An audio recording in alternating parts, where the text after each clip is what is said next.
இதற்கு முன்னே வந்து இந்த பெனிஃபிட்ஸில் ஒரு சில கேட்டகரி தான் வந்து அந்த தூய்மை பணியாளர்கள் வழங்கப்பட்டிருந்து. இன்றைக்கு வந்து ஒரு ஸ்ட்ரக்சர்டாக ஒரு ஆர்கனைஸ்டாக வந்து அவங்களுக்கு கம்ப்ளீட்டாக வந்து சேஃபாக இருக்கக்கூடிய ஒரு ஒர்க் ஸ்ட்ரக்சர் தான் நம்ம கொடுக்குறோம். ஸோ அதனால் தூய்மை பணியாளர்கள் வந்து நம்பிக்கையாக மாநகராட்சியில் வரலாம்.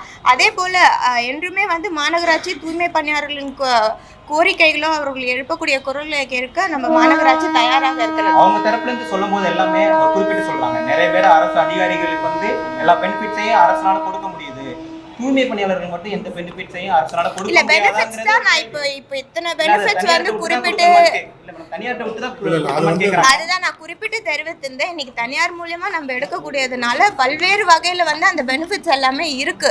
ஸோ நம்ம மாநகராட்சியோட ஒப்பந்த அடிப்படையில தான் வந்து இதை நம்ம பணிகள் மேற்கொள்றோமே தவிர அட்லாஸ்ட் ஓனர்ஷிப் மாநகராட்சிக்குள்ள தான் இருக்கும். ராம்கிக்கு வந்து குறிப்பிட்ட காலங்கள் ஒப்பந்தம் பண்றோம். அதுக்கப்புறம் தேவைன்னா அதை எக்ஸ்டெண்ட் பண்ணி தான் நம்ம பணிகள் வந்து மேற்கொள்வோம்.